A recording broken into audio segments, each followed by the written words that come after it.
5 minutes after she gave birth to the child, she took a pillow and she placed it over the child's head, and then she pushed down, unaliving the child, just because she wanted to get back at her opponent. Ladies and gentlemen, today we're talking about the most ambitious woman in history that will go any length just to be at the top. We're talking of none other than Empress Wu Zetian, the only woman in the long history of China to have ruled such an incredible country. But you see, before she became empress, she was first of all a normal person. In fact, she was so normal it will surprise you. You see, back in the day, beauty for a woman was more of currency, so to say. You get, if you are very beautiful, then that means you are very valuable.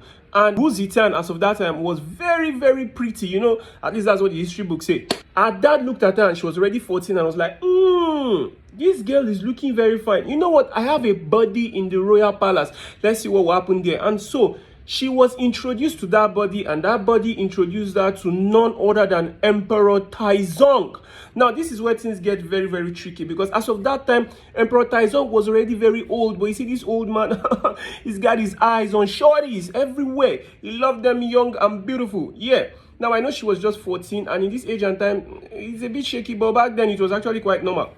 Unfortunately, she was introduced to the emperor, and the emperor thought she was very, very beautiful, and so he took her as one of his concubines. Now, by that time, the emperor already had a lot of concubines. He had a lot of wives, and so she was the last. We're talking maybe somewhere around 28, 30, thereabouts. In fact, she barely met him. We're talking of a person that will probably just enter the room, dress his bed, and leave.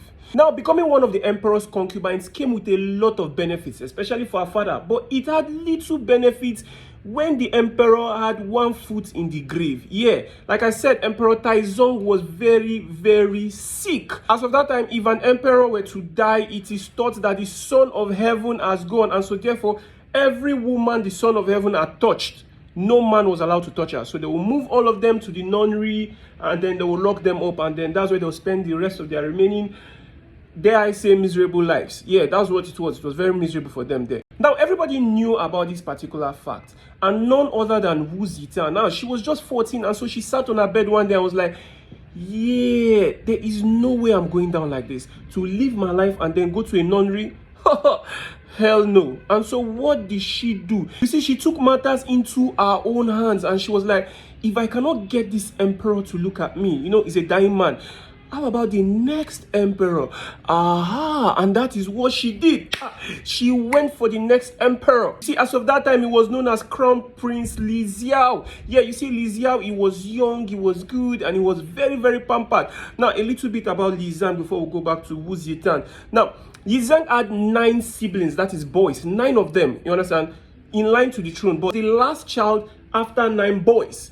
Now, but how will such a person become the crown prince and future emperor of China? Very simple. Now, as you guys know, the usual traditional royalty, it is this: the first child of the king, regardless of if it's from the empress or the concubines, the first child of the king becomes the next ruler, the next king, the next emperor. However, in those days, it was very, very different. You see, back then in China, this is how it worked. Whoever was the favorite to the emperor, which woman was the favorite to the emperor, had the opportunity of giving birth to the next emperor, meaning that a child will become line to the throne. And so this created a kind of competition amongst all the wives and concubines of the emperor. Very easy, very good. They were all competing for his attention, for his favor, because they wanted their children to climb that seat of power. Fortunately, Li Zi's mother had that position with Emperor Taizong. And so our children had the opportunity to sit on the throne, meaning that 6 other people were already eliminated because she had 3 sons. Now, amongst the 3 sons, Li Zia was still the last child. So how did the last child become the emperor of China? Very easy. I'm going to tell you what happened now. You see, the first son had a problem. Yet it was like, Dad is taking too much time to die. Let me plot against him. However, Emperor Taizong with his old eyes was like, I see you, boy, you cannot deceive me. Off with his head. And that was what happened. The first child went and he was, and then the second child, the same thing, except this time around, it was banished. And that is how Li Xiao became emperor of China. Now, as you can see, he was very pampered. Third child, the last, of his mother, of his father, everywhere, very pampered. And this created the opportunity Wu Zitan was looking for. Like I said, she now had her eyes on the crown prince. Yeah, she had her eyes on Li Xiao. But how was she going to meet him? After all, it was very forbidden for the concubines of the emperor to meet the young princes. Yeah, Wu Zitan was not going to take no for an answer. You see, one day, Li Xiao was in the toilet taking a dump, if you know what I mean. And he was like, ugh, ugh. All of a sudden, there was a knock on the door. Li Xiao was like, where are you? I'm in the loo. And she was like, hi, I'm Wu Zitan. And Li Xiao was like, what do you want? And she was like, I just came to give you tissue paper. And Li Xiao was like, okay. Yeah, you see, that is how they met. And she seduced him. You see, from bringing him tissue paper inside the loo. She continued advancing closer to him. And step by step, Li Xiao fell in love with her, which was not a very, very good thing that time because, like I said, this woman belonged to his father. However, because all attention was on the dying king, nobody thought it was wrong. In fact, back in those days, in the royal palace, it was best to keep your mouth shut, especially when it was concerning power. And so eventually Emperor Taizong passed away, and this is where things get very, very interesting. Pay attention. Now, like I said, once the emperor is dead, all the women he had, his concubines, his wives, except the one that gave birth to the next emperor, they were all bundled together and sent to a nunnery. However, just when they were taking the ladies away, they were like, the ladies were crying as they were going. After all their royal life was going to be over. They were about to go shave their hair and all that stuff. The crown prince was looking and he was watching and he was watching. And then all of a sudden, Wu Zitan was like, hey, do you remember me from the toilet? And all of a sudden, the crown prince was like, yeah, you know what? Yeah, I want her. Let her stay. Yeah, that one. And everybody was like, my lord, but that woman belonged to your late father. He said, are you questioning what I want? Are you questioning what I want? And the guys were like, no, sir.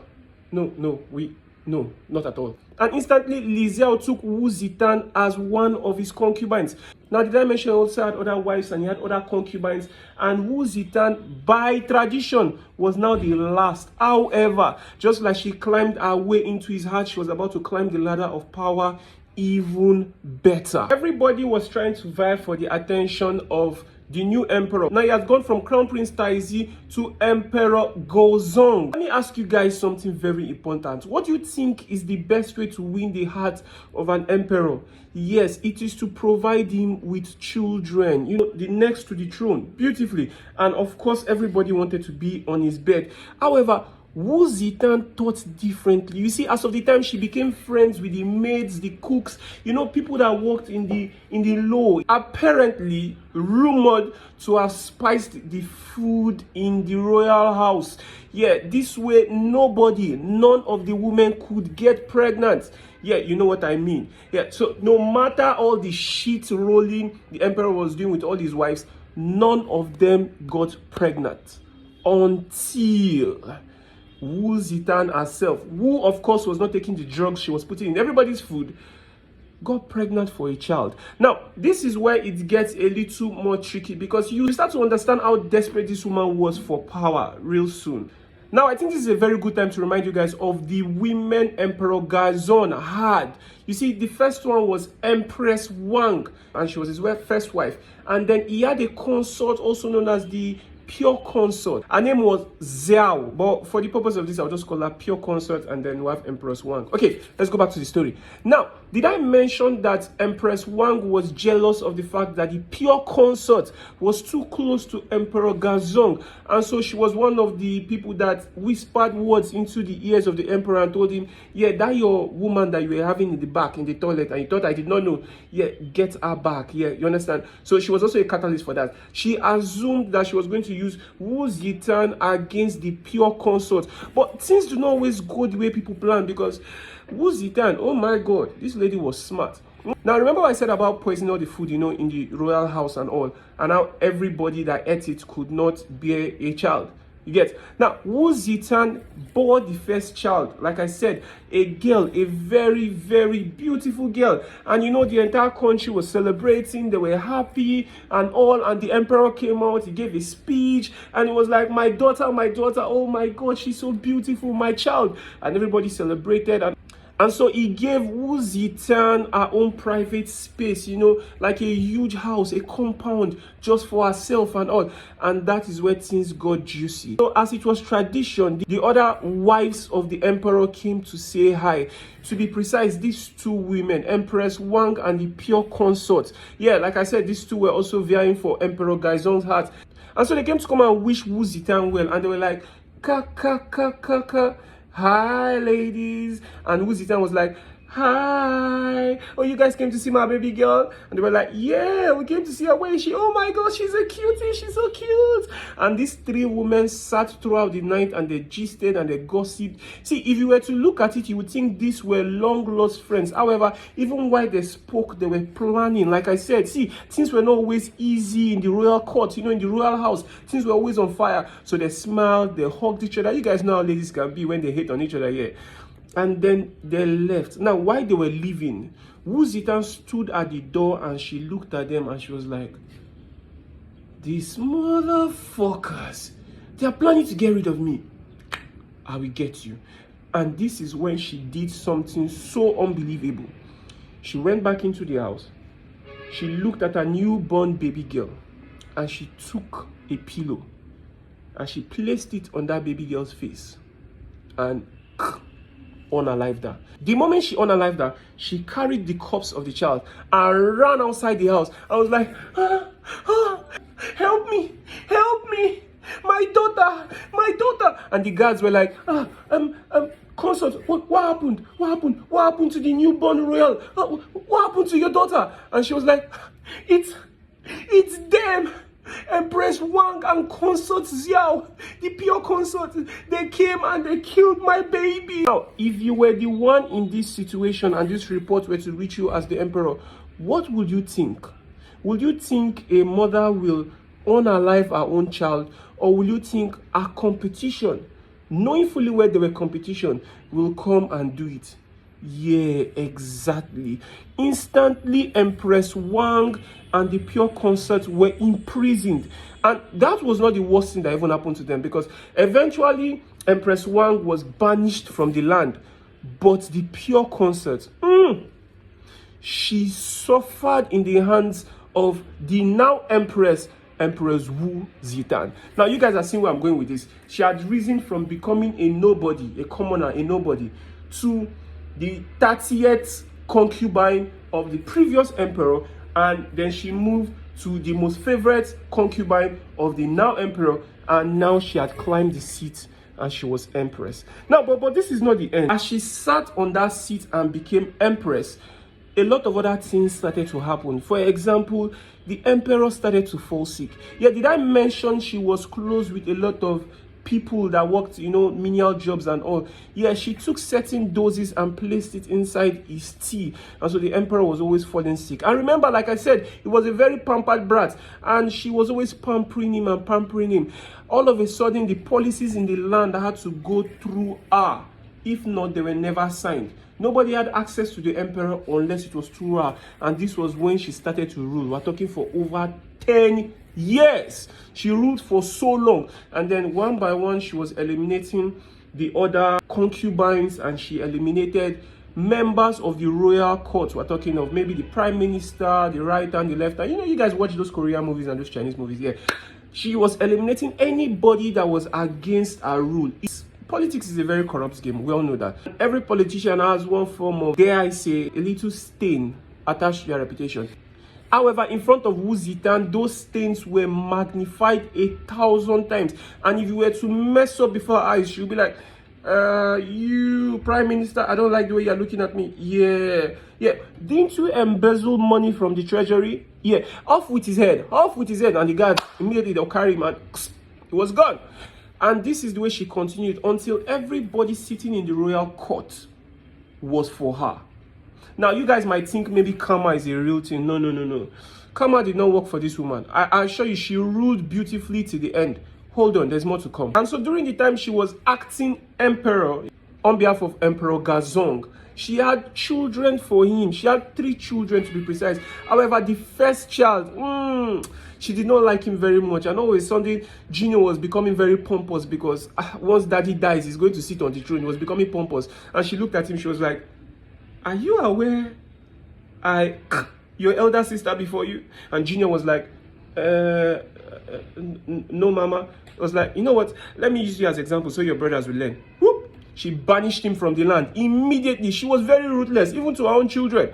And then the second child was like, oh, I better keep my mouth shut. If not, mama is going to do the same thing to me. And then he was very obedient for a while. Was very obedient. However, she looked at him again and she was like, yeah, you know what? I don't want you here too. Get out of here. And she banished him. However, her last child, she did not do so. She kept him because she loved him a lot. And around this time was when her husband kicked the bucket and he was gone. Now, as it is tradition, one of those her sons was supposed to enter the throne, but remember, she has kicked them out. And so her third child was now supposed to become emperor. But she said, no, Junior is too young, you know, so I am going to sit on the throne for the time being. Everybody in the court were like, objection. She was like, what did you say? What did you say? You were like, yes, ma, please, you can rule China the way you want. And she ruled China. She ruled China for about 80 years in total. I mean, this woman became so old. And you will not believe it, but she basically had a very fruitful life on the throne. And she died of old age and sickness before her third child ruled.